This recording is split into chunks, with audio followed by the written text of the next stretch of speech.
আশ্রো গুণা এছায় গোসাই করি চরণবন্দন যা হইতে বিঘ্ননাশ অভীষ্ট পূরণ মহাভাবস্বরূপতম কৃষ্ণপ্রিয়া বরিয়সী প্রেমভক্তি প্রদেবী রাধিকে তাং নমাম্যহম রাধে বৃন্দাবনাধীশে করুণামৃতবাহিনী कृपया निजपदाब्ज दास्यं मह्यं प्रदीयतां वन्दे नन्दाव्रजस्त्रीणां पादर्णुमभीक्ष्णश जसां हरिकथोद्गीतं पुनाति भुवनत्रयम्। जय श्री कृष्ण चैतन्य दयाल प्रभु नित्यानंद श्री अद्वैत गदाधर श्रीवासादि श्री गौर भक्तवृंद। हरे कृष्ण कृष्ण कृष्ण हरे हरे हरे राम राम राम हरे हरे। बोलो श्री गुरु जी महाराज की जय, गुरु परंपरा की जय, अनंत अनंत कोटि वैष्णववृंद की जय, सपार्षद गौरहरि की जय, गौर नित्यानंद प्रभु की जय, जगन्नाथ बलदेव सुभद्रा सुदर्शन जीव की जय, भक्त विघ्न विनाशन कारणी सिंहदेव की जय, भक्तराज प्रहलाद महाराज की जय, सर्व विश्वभ्रता गिरिराज गोवर्धन जीव की जय, गोविंद गोपीनाथ मदन मोहन जीव की जय, ब्रजमंडल धाम की जय, ब्रजवासी भक्तवृंद की जय, ब्रजेश्वरी मधेश्वरी प्राणेश्वरी श्रीमती राधा रानी की जय, ब्रजदेवीगण की जय, जय चातुर्मास्य व्रत की जय, पुरुषोत्तम व्रत की जय, पुरुषोत्तम व्रत पालनकारी भक्तवृंद की जय, समवेत गौर भक्तवृंद की जय, गौर प्रेमानंदे।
ओम नमो भगवते पुरुषोत्तमाय।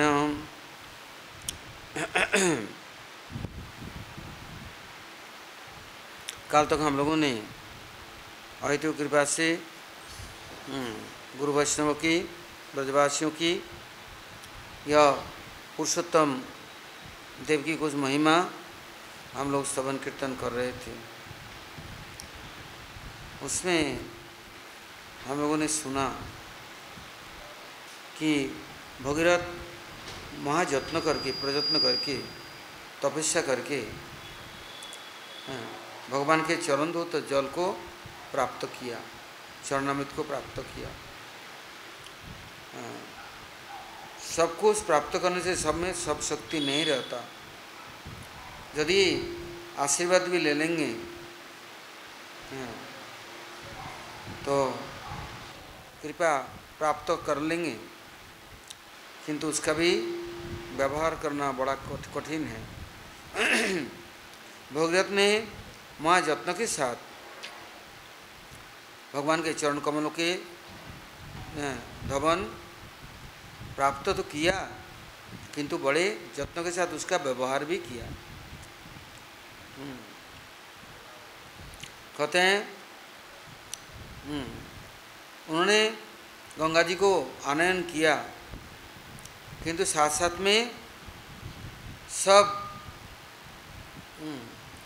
के सम्मान आदर और सबकी पूजा वंदना के द्वारा सबको प्रसन्न किया। क्योंकि गंगा के स्पर्श से चित्तवृत्ति निर्मल और उदारता और समस्त सद्गुण उन्होंने प्राप्त किया। इससे उन्होंने अपने पूर्वजों की केवल उद्धार नहीं, आगे भी अनुज आने वाले कितना पीढ़ी होगा सबके कल्याण के लिए उन्होंने व्यवस्था बनाया। इसके बाद हम लोगों ने सुना कट्टांग मोक्ष हेतुश्च रघुवंश विवर्धन रघुनाथो रामचंद्र रामभद्र रघुप्रिय अनंत कीर्ति पुण्यात्मा पूर्ण श्लोकैक भास्कर कौशलेन्द्र प्रमाणात्मा सेव्यो दशरथात्मज लक्ष्मण भरतस्यैव शत्रुघ्न भुव विग्रह विश्वामित्र प्रिय दांत ताड़का बध मोक्षद वायवास्त्र अवधि निक्षिप्त मारित सुबाहुआ। क्या कहते हैं, रघुनाथ रामचंद्र जी रघुकुल में आए और कैसे थे रामचंद्र? कहते हैं रघुनाथ रामचंद्र रामभद्र रघुप्रिय, रघुकुल के अत्यंत प्रिय कार्य करने वाले और सबका कल्याण करने वाले। वो जो रामचंद्र जी आए, कैसे जब रामचंद्र जी को राजगद्दी दे रहे हैं, अर्थात उनको राज्य में अभिषिक्त करने जा रहे हैं, तो सब लोग बड़े प्रसन्न हैं, किंतु रामचंद्र स्वयं कुछ दुखी हैं। कारण क्या था? कहते हमारे पिताश्री ने प्रतिज्ञा किया कई महाराज के पास कि आपके बेटी के जो पुत्र होंगे मैं उनको ही राजगद्दी दूंगा, किंतु अब जब सामने आया तो वो भूल गए या छिपाने लग गए, कुछ कपट करने लग गए। भरत को तो ननिहाल भेज दिया शत्रुघ्न के साथ और राम को राजगद्दी देना चाहते हैं लक्ष्मण के साथ। पहले भी उन्होंने विश्वामित्र के साथ कपटाचरण किया। उन्होंने भरत शत्रुघ्न को मांगने पर दे दिया, किंतु राम लक्ष्मण को नहीं दिया। किंतु रामचंद्र कैसे हैं? अनंत कीर्ति पुण्यात्मा पूर्ण श्लोकैक भास्कर हैं। ओ धर्मात्मा, धर्म के समस्त नियमों को पालन करने वाले और पालन करने की शक्ति संचार करने वाले, देने वाले। और महाराज दशरथ सब छिपा करके सोचा इनको राजगद्दी दे दूंगा तो मैं प्रसन्न हो जाऊंगा। तो रामचंद्र महारानी कैकेयी के पास आए, आकर के जब उपस्थित हुए तो कैकेयी जी से प्रार्थना किया, माता काल मेरा राज्याभिषेक करने जा रहे हैं महाराज दशरथ। तो कैकेयी कहते मैं सबसे अधिक प्रसन्न हूँ, खुशी हूँ। कहते नहीं माता, मेरा कुछ अनुरोध है, प्रार्थना है, आपको स्वीकार करना पड़ेगा। बोले मैं प्राण भी विसर्जन कर सकता हूँ सब कुछ दे सकता हूँ तुम्हारे लिए, तुम मेरा सबसे अधिक प्रिय। तो कहते हैं महाराज दशरथ आपको कुछ वर देने के लिए बोला, तो अभी वर मांग लो। तो क्या, मुझे तो कोई ज़रूरत नहीं, मेरा कुछ प्रार्थना है। तो क्या, भरत को राज्य दो और मेरे को वनवास दे दो। बोले ऐसा क्यों? हाँ, तो इसलिए महाराज दशरथ ने प्रतिज्ञा किया था। अब यदि ये प्रतिज्ञा करके पालन नहीं करते तो झूठे बनेंगे और अधर्म का प्रवेश हो जाएगा, और अधर्म से सब नष्ट हो जाएगा, ध्वंस हो जाएगा। धर्म पालन करने में बहुत कठिनाई है, किंतु अधर्म को स्थान देने में मिनटों का खेल है। एक बार अधर्म प्रवेश कर गया, कुल खानदान नष्ट हो जाएगा। इससे कहते हैं रघुकुल रीत सदा चली आई, प्राण जाए बरु बचन न जाए। हमारे रघुकुल में कभी ऐसा हुआ नहीं, इससे आज ऐसे नहीं होने देना है। इसके लिए आप मुझे मदद करो, आपके बिना कोई नहीं कर सकता मदद, आप मेरे को मदद करो। हमारा कुल खानदान का धर्म और इज्जत और चरित्र बना रहे, इसके लिए आपको बहुत कष्ट उठाना पड़ेगा। कहते हैं तुम्हारे खुशी के लिए मैं सब कुछ करने को तैयार हूँ, तुम प्रसन्न रहो। हाँ, तो ये प्रसन्न किमय परेण्य, तो अप्रसन्न किमय परेण्य। यदि आप प्रसन्न हैं तो मेरे लिए कुछ बाकी नहीं, और आप यदि प्रसन्न नहीं हैं तो मेरे को कुछ नहीं चाहिए, मैं किसी चीज़ से प्रयोजन नहीं। तब उस समय कैकेयी महाराज दशरथ से वर मांग लिया कि भरत राजा होगा, राम वन में जाएंगे। तो उनसे पूछा वन में क्यों जाना चाहते हो? तो बोले मैं जब विश्वामित्र के साथ वन में गया था गुरु के साथ, तो मैंने प्रतिज्ञा किया था जितने साधु संत महात्मा ऋषि महर्षि सबकी मैं सेवा करूँगा, सबको मदद करूँगा और सबके धर्म पालन में मैं सहारा दूंगा। अब मैं यहाँ राजगद्दी में बैठ जाऊँगा तो उस वन में भ्रमण करके और सबके सेवा में मैं नियुक्त नहीं हो सकता। इसलिए मैं प्रतिज्ञाबद्ध हूँ, मैं जाऊँगा। तो एक दिन 2 दिन नहीं 14 साल क्यों हैं? कहते हैं 14 साल इसलिए 14 भुवन है, एक जगह 2 जगह नहीं। हाँ, 7 लोग ऊपर नीचे 7 लोग 14 लोग, मैं सब जगह में जाऊंगा और 12 महीना एक जगह में रह करके सब प्रकार के कर्मों से सबको मुक्त करूंगा और सबको भजन में प्रवृत्ति भक्ति में दूंगा और रक्षा करूंगा। साधन भजन करने के लिए कोई उनको दुख कष्ट नहीं होना चाहिए। कैकेयी राम की खुशी के लिए समस्त विपत्तियों को अपने सर पर ले ली। महाराज दशरथ गए, भरत लक्ष्मण आकर के भी भरत शत्रुघ्न कितना उनके लिए तिरस्कार किया। भरत ने माँ कहना भी छोड़ दिया और बोले आज से तुम हमारी माता है ही नहीं, परित्याग कर दी। उस कैकेयी ने जब रामचंद्र वन से आए तो एक दिन हाथ जोड़ करके राम के पास प्रार्थना करने के, राम मैं मेरे कुछ मांगने आई, पर माता मैं तुम आपका ही हूँ, मांगने की कोई ज़रूरत नहीं, आप आदेश करो। बोले मैं सब कुछ सहन कर लिया, किंतु भरत ने मुझे तिरस्कार किया, ये भी मुझे दुख नहीं, मैं सहन कर लिया, किंतु भरत ने मुझे त्याग दिया।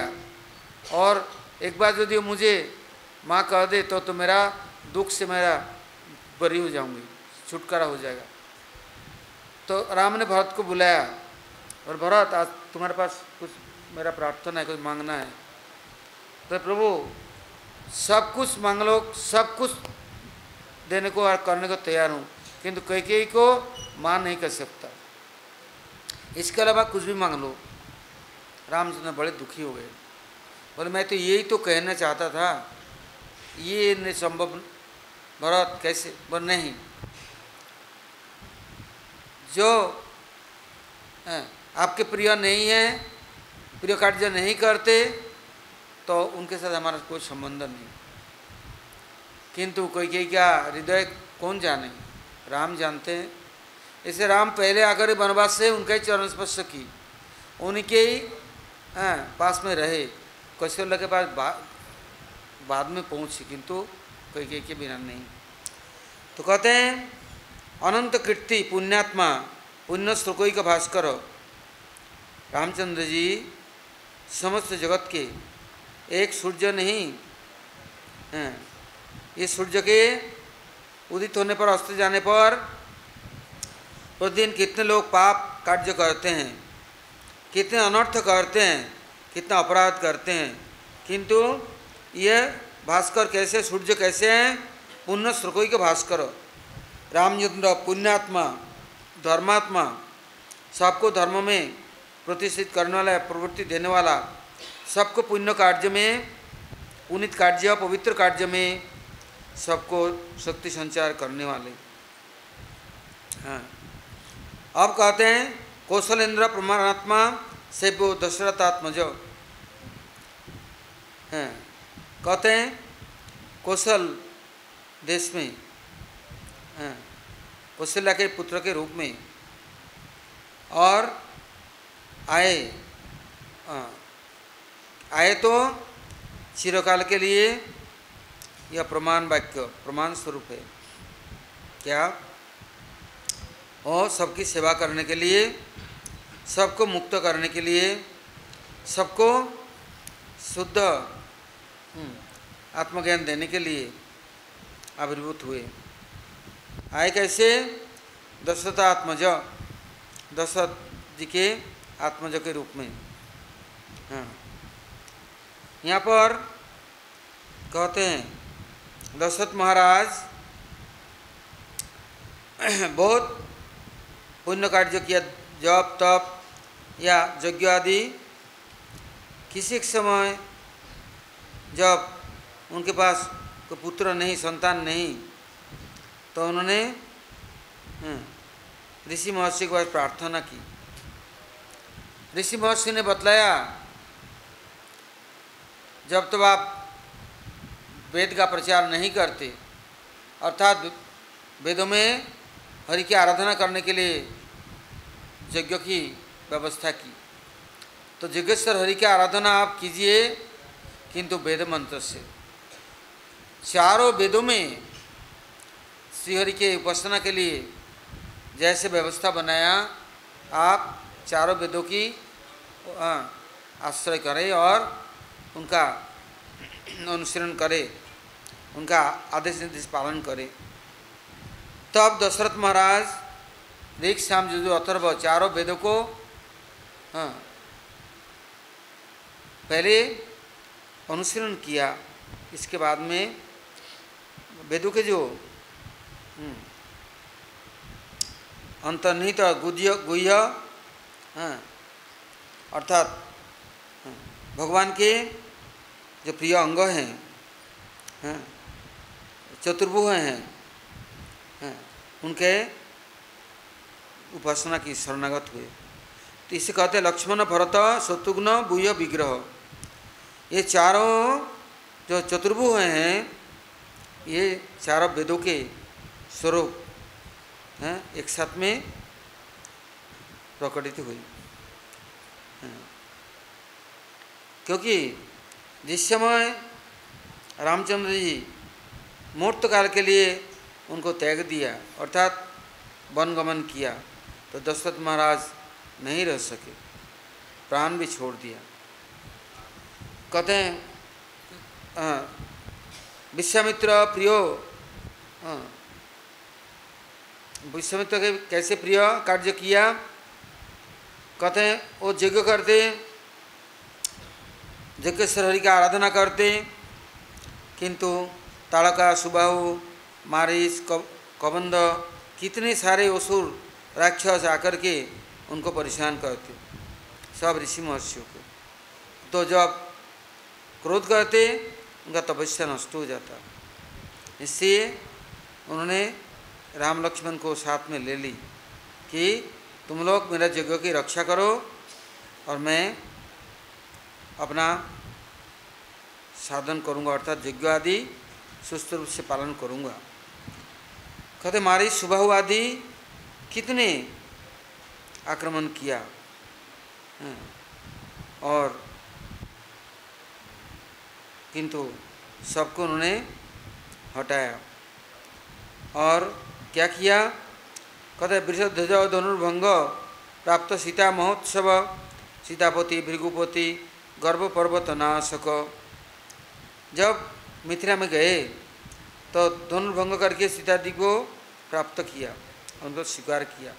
जब सीता देवी को ग्रहण किया भृगुपति परशुराम आकर के उनको आक्रमण किया, उनका गर्भ पर्वत से उनको उतार दिया, अर्थात गर्भनाश कर दिया। अयोध्यास्थ महाभोग युक्त लक्ष्मी विनोदावान कैकेयी वाक्यकर्ता च पितृवाक परिपालक।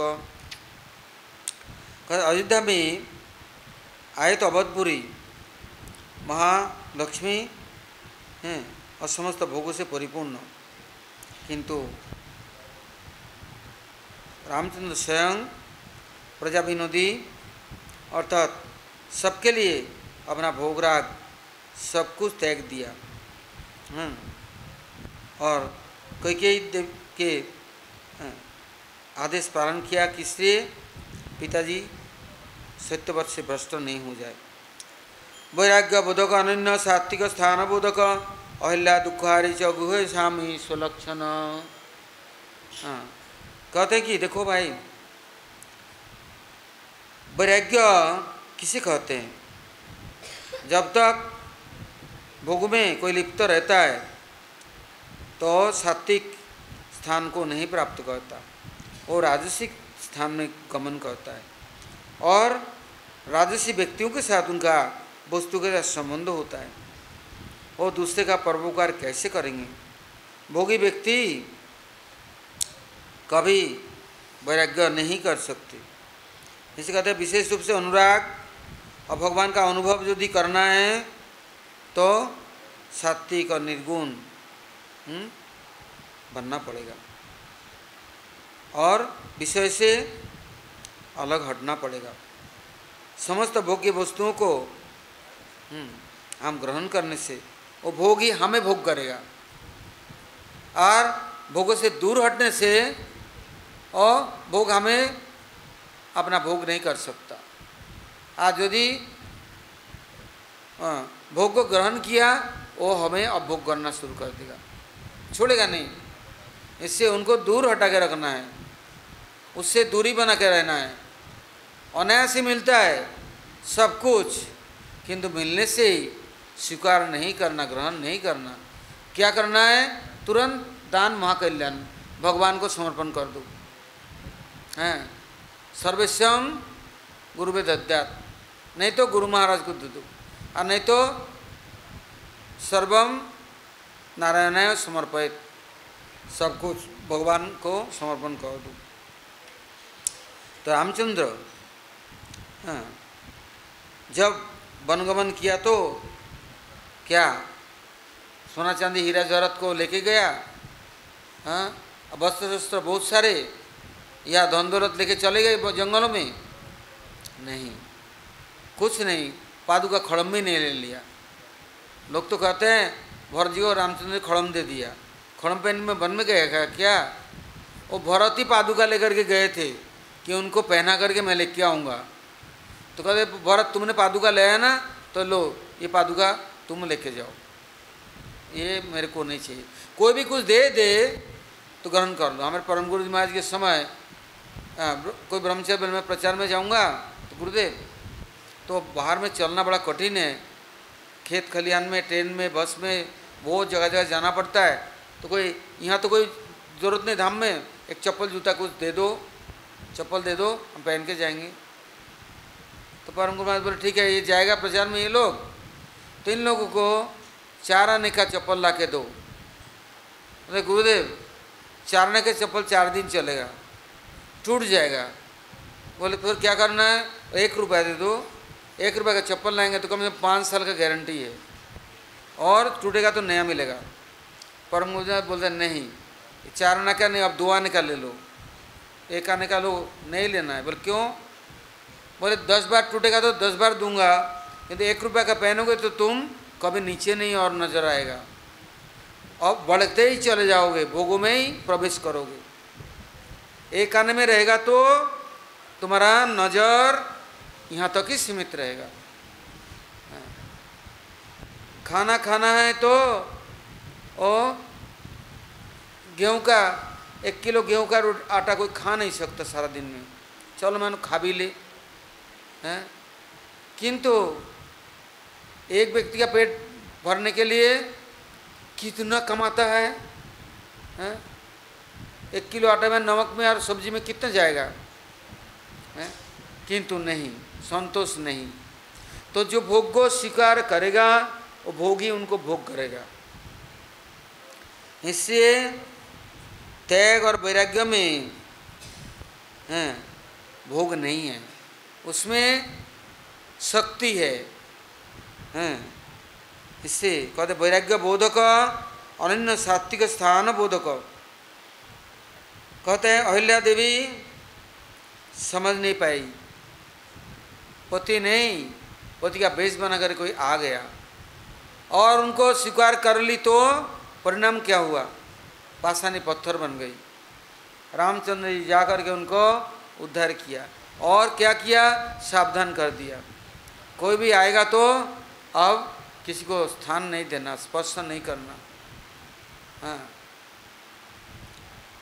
कहते हैं गुह्यसामी सलक्षण, जो गुहक चंडलादि या नावचरण मल्ला देखा, उनके अंदर सत लक्षण है। भोगी व्यक्ति के अंदर समस्त सद्गुण भाग जाता है, तो दुर्गुण आकर के उनको घेर लेता है। किंतु जो लोग सात्विक निर्गुण तत्व में सद्गुण उनके अंदर है। कैसे? देखो, वो मल्ला नाव चढ़ने वाला, वो रामचंद्र को देख कर के कहते हैं महाराज आप तो गंगा पार करेंगे, किंतु मेरा एक शर्त है, क्योंकि मेरा एक ही नौका है और मैं उसी से अपना गुजर बसर करता हूँ। आपके चरणों में क्या शक्ति है? आप चरण स्पर्श कर गया तो वो पत्थर तो स्त्री हो गई, हमारा नौका जो स्त्री हो गया, एक घर में स्त्री है, एक और ये हो जाएगा तो मैं कैसे पालन पोषण करूँगा, और हमारा गुजर बसर नष्ट हो जाएगा। तो क्या करना है? आपके चरणों को मैं धोऊंगा, इसमें चरणों में धूल है, ये धूल में शक्ति है। चरणों को धो के फिर मैं, आप हमारे नौका को चरण से स्पर्श नहीं करेंगे, हम गोदी में लेके नौका में चढ़ाएंगे और आपके चरणों को हम अपने वस्त्र आदि के द्वारा उसको ढक करके रखेंगे, जिसके हम नौका स्पर्श नहीं हो जाए। कितने चतुर है! रामचंद्र जी चरणों को खूब धोया, मलमल के फिर कपड़े से पोंछा, फिर उसको क्या कर दिया? चंदनों से ढक दिया कि हमारा नौका स्पर्श नहीं हो जाए। ऐसा बस नौका में बैठा करके कपड़े जो कुछ था ढक करके उनको पार कर दिया। तो कहते हैं अरे यदि नदी पार किया तो उनको कुछ देना चाहिए दक्षिणा। तो राम जी कहते हैं हमारे पास तो कुछ नहीं, सीता जी तुम कुछ दे दो। तो उस समय क्या कहता है? आप भवसागर को पार करने वाले और मैं आपको एक गंगा पार करने वाला, तो हम तो एक ही जाति भाई है ना। तो जाति भाई से जाति भाई कोई मेहनता न लेता नहीं है। बस एक ही अनुरोध है, जब आप दोबारा आएंगे तो हमारे नौका से आप पार करके गंगा जाएंगे। ये आशीर्वाद दो, वचन दो। तो कहते हैं देखो भाई, वो गोक चंडाल से लेके रामचंद्र जी सबको सबके प्रिय है और सबको पावन बनाया, सद्गुण से परिपूर्ण कर दिया। वो लोग प्रसन्नता रूप के अमृत को पान किया, कभी अप्रसन्न हुए नहीं, दुखी हुए नहीं। जो रामचंद्र जी ने सबके हृदय को अमृत से भी अधिक, परमामृत उससे भी अधिक अपना प्रेम ने प्रेमी बनाया, अपना प्रिय बनाया। कहते हैं चित्रकूट प्रिय स्थानो दंडकारण्य पावन सर्वंग सुतिकनादि पूजितो अगस्त भाग्यभू। कहते चित्रकूट गए तो अनुसुईया और जितने अत्रि ऋषि, जितने ऋषि महर्षि सब लोग अत्यंत प्रसन्न हुए। बोले यहाँ ही तुम कुटिया बना करके रहो। किंतु वहाँ भी भरत आदि अयोध्यावासी सब पहुँच गए। तो रामचंद्र वहाँ से फिर दंडकारण्य वहाँ गए और वहाँ भी जाकर के समस्त भक्तों को उसको अंगीकार किया। कहते सर्वंगा आदि सुतिघ्न ऋषि सब ऋषियों की पूजा स्वीकार किया। अगस्त ऋषि ने उनकी पूजा किया और उनको बहुत दान दक्षिणा दी। रामचंद्र कहते मैं क्षत्रिय होकर के ऋषियों से दान लूँगा, और नहीं, ये आपके पूर्वजों का ही संपत्ति है। वो सब कथाओं का सुनाया और उनको सब संपत्ति दे दिया। कहते ऋषि संपार्थित कीर्ति विराध बदल पंडित छिन्न शूर्पणखा नाश, शूर्पणखा नाश कर दूषण घातक एक बाण हतानेक सहस्त्र बलराक्षस मारिच घाति नियति नियत सीता संबंध शोभित सीता वियोग नाटस्य जटायु बदमोखद सबरी पूजित भक्त हनुमत प्रमुखावृत। कहते जितने ऋषि महर्षि थे उन लोगों ने प्रार्थना किया कि हमें आप अपनाओ। जब आपने अपनाते, आप से हम दूर होते, कोई ना कोई हमें अपना लेते हैं। यही हमारे लिए परेशानी या बंधन का कारण है। जब तक भगवान को समर्पण किया नहीं, भगवान ने हमें अपनाया नहीं, तो हमारा और अनाथ है। हाँ, कोई ना कोई हमें घेर ही लेगा और अपना ही लेगा, कैसे न कैसे। कोई चाचा ताऊ कहेगा, कोई तो पोती बनाएगा, कोई खसम बनाएगा, कोई कुछ बनाएगा, बस घेर लेगा। आज जो हरि के होता है, प्रभु के होते हैं, उनको कोई नहीं छू सकता, न उनके पास पहुंच सकता और न कोई अपना सकता। इसे ऋषि महर्षि ने क्या कहा, हे राम, हम बहुत दिन से गोपाल मंत्र जप कर रहे हैं, तो गोपाल तो आए नहीं, तो आप राम गोपाल आ गए, अब हम अपना लो। और यदि नहीं अपनाएंगे तो हम तो कहीं क्या नहीं है, कोई ना कोई हमें दखल कर लेगा, अपना लेगा।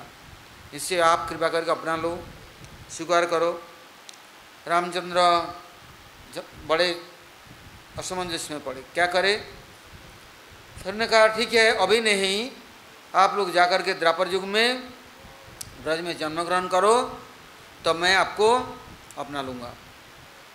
अभी आप लोग मंत्र का ध्यान करो, मंत्र देवता के साथ संबंध रखो, मंत्र भूलना नहीं, मंत्र से दूर हटना नहीं। मंत्र और मैं अलग नहीं हूँ, किंतु अभी मैं नहीं साक्षात रूप में अपना सकता।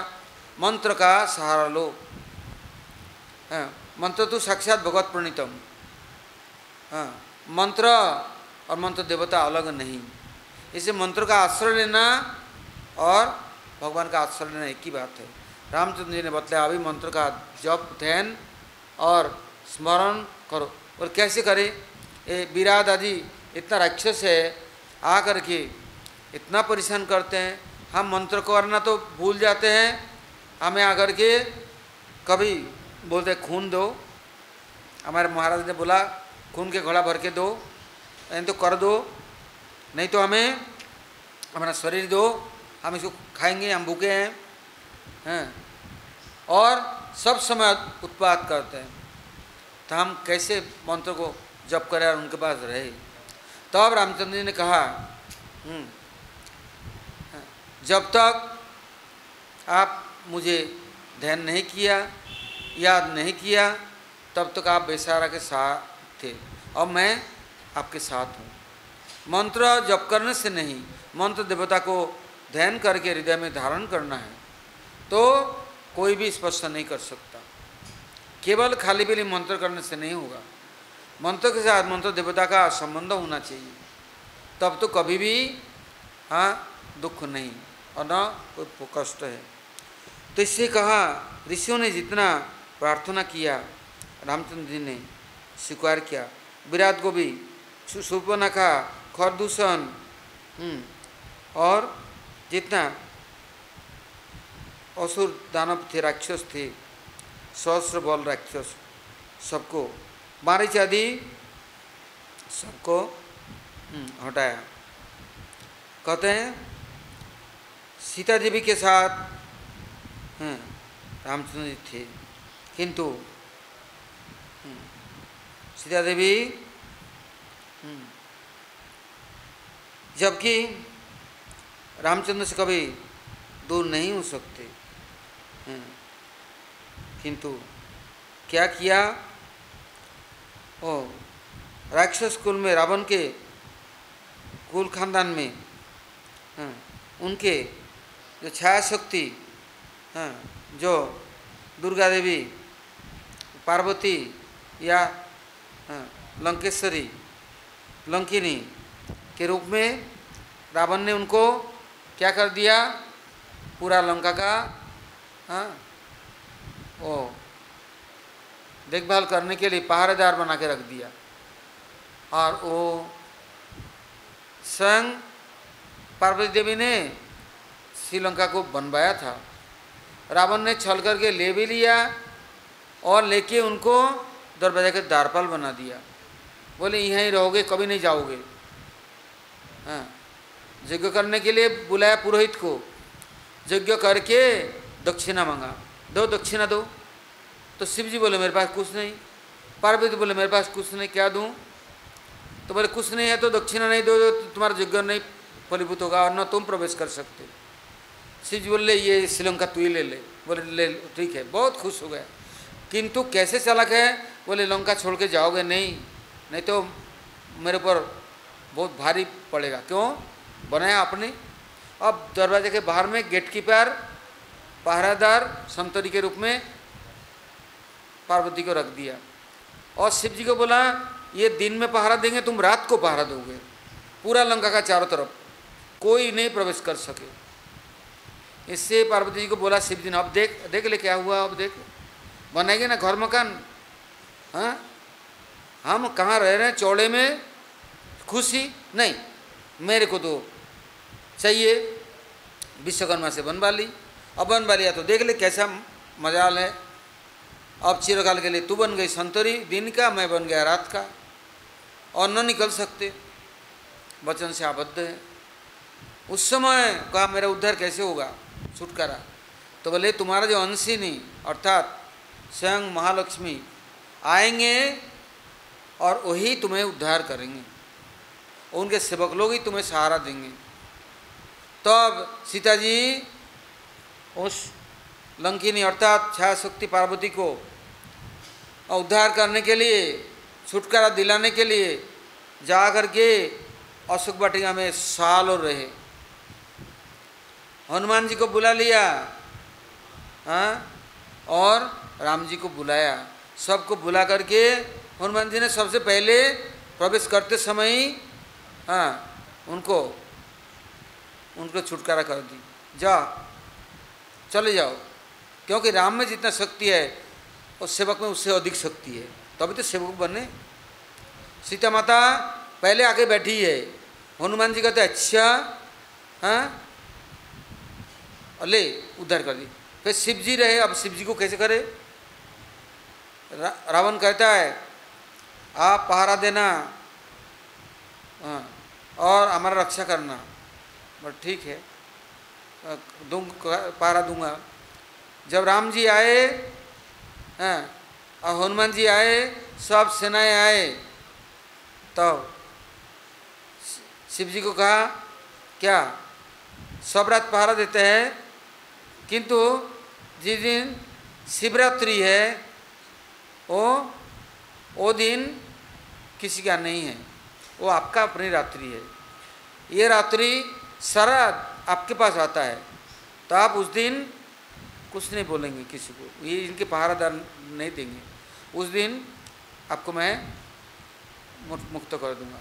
तो शिवरात्रि के दिन में रामचंद्र जी ने, हाँ, शिव जी को वहाँ से मुक्त कर दिया। फिर लंका ढहाए। इससे कहते हैं सीता वियोग का जो नाटक है इसके अंदर बहुत रहस्य है। विभीषण को भी अपनाना था, और जो रावण का जो यह भोग की अड्डा खाना जमाया, उससे उनको भी मुक्त करना था। कहते हैं जटायु, हाँ, उनको भी मुक्ति दिया। सबरी के पूजा स्वीकार किया और हनुमान जी से वहीं वन में ही मिले। हाँ, हनुमान जी सबसे पहले आए। जब राम जी का जन्म हुआ ना, तो हनुमान जी आए राम के दर्शन के लिए, मिलने के लिए। तो कैसे आए? एक मंदारी बंदर को कंदर खेल दिखाने वाला छोटा बंदर को लेके आया। महाराज दशरथ को बोले आपके बालकों को हमारे बंदर बहुत खेल दिखाएगा, वो कभी आकाश में उड़ सकता है, कुछ भी कर सकता है, बहुत सुंदर है। तो दशरथ महाराज बोले खेल दिखाओ। खेल दिखाया, बोले इनाम मांगो। वहाँ बहुत खुश है। तो क्या इनाम मांगा हनुमान जी ने कि हम चिरकाल हमारे लिए स्थान दे दो, हम आपके यहाँ बहुत सुंदर सुंदर, हैं, खेल दिखाएंगे, नहीं हम सेवा भी करेंगे। दशरथ महाराज कहते नहीं, बंदर पशु के साथ रहते रहते हमारे बच्चे पशु की वृत्ति लाभ कर लेगा, वो पशु हो जाएगा, हम नहीं रखेंगे। दशरथ महाराज जी ने हनुमान जी को विदा दी, दुखी हो गए। सुग्रीव आए थे, बहुत दुखी हो गए। फिर राम जी वनवास में वन में जाके हनुमान जी का वैशिष्ट दिखा करके तब हनुमान जी को सदा के लिए लेके आए। और मैं अपने सेवक से अलग नहीं रह सकता। सेव्य सेवक भाव बिनु भवतिर उर्गार भोजिए राम पद पंकज सबका आज विचार।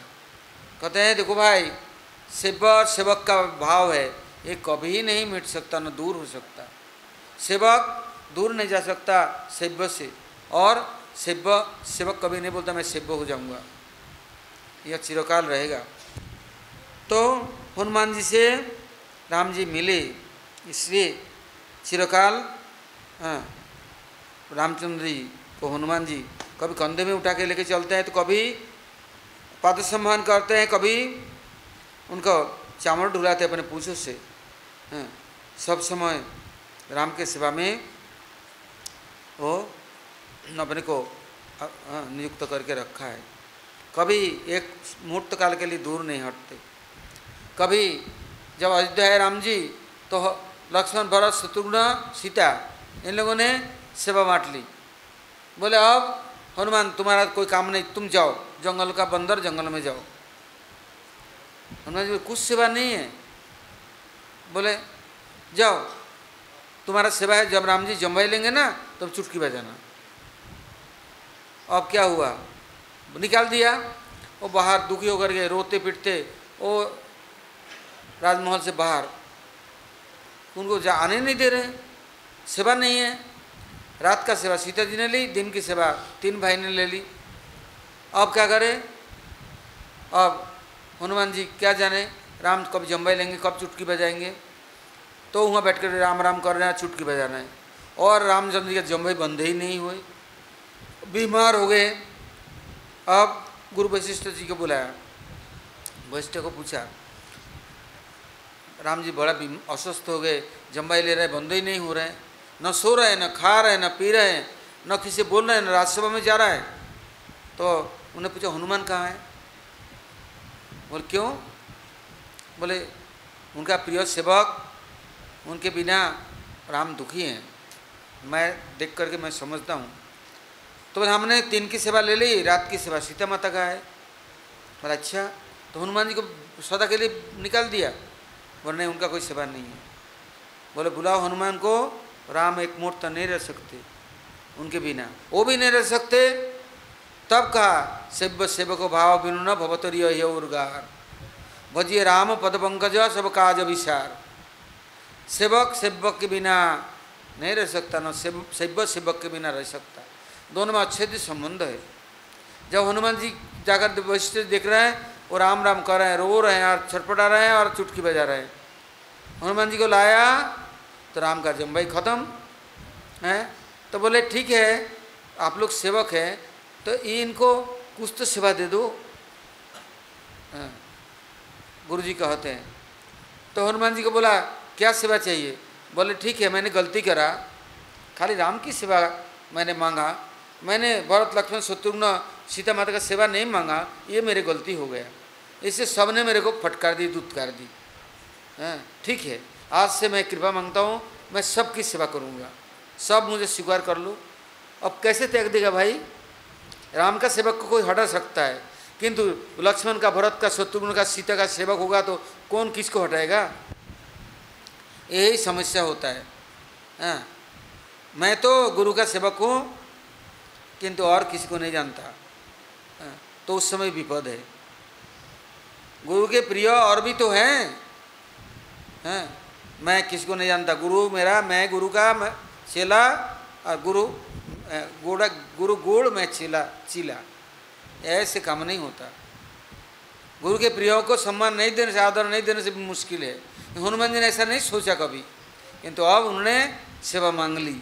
अब क्या सेवा क्या कर रहे हैं देखो, अब कोई नहीं बोलता उनको बाहर नहीं, वो सब कुछ करते हैं, सब समय है। एक दिन सीता देवी सिटी में सिंदूर पहन रही है, शीशा लेके तो हनुमान पहुंच गया। बोले माता क्या कर रही हो, क्यों बिंदी लगा रही हो? बोले बिंदी, ये सिंदूर विवाह के दिन तुम्हारे पिता ने मेरे को दिया, ये उनका स्वरूप है, वो हमारे सर पर है, चिरकाल के लिए हमारे पास है, विराजमान है, उसका शुभ चिन्ह है। बोला अच्छा, यहाँ रखने से क्या होगा? तो हमारे पति का आयु बढ़ेगा, जस बढ़ेगा और सदा हमारे मस्तक पर रहेंगे, हमें कोई नहीं स्पर्श कर सकता, न कोई हमें दुख दे सकता, हम सबसे सुरक्षित है, वो हमारे पास विराजमान मस्तक पर। अच्छा, अब सीता जी तो गई सिंदूर पहन के, क्योंकि सुहागिन को बिना सिंदूर का कभी नहीं रहना चाहिए। यदि सुहागिन सिंदूर के बिना रहा ना, तो जितना अपदेवता, भूत प्रेत, राक्षस और जम सबरे आकर के देवी देवता उसको आक्रमण करेंगे।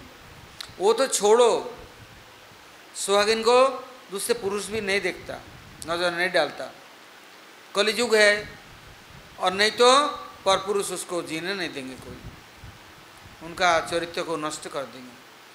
और सुहागिन को कोई नहीं छूता, क्योंकि उसमें विधि का नियम है, भगवान का शक्ति है।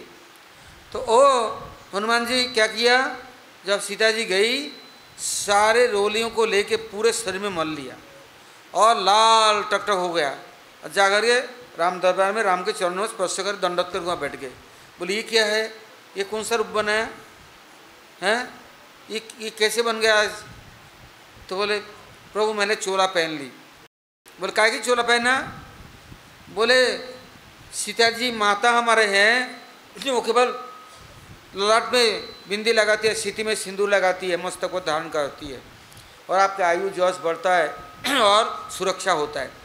तो मेरी सुरक्षा कैसे होगा, और मैं कैसे आपकी सेवक बनूंगा चिरकाल, और आपकी गुण गाऊंगा और आपका बन के रहूँगा?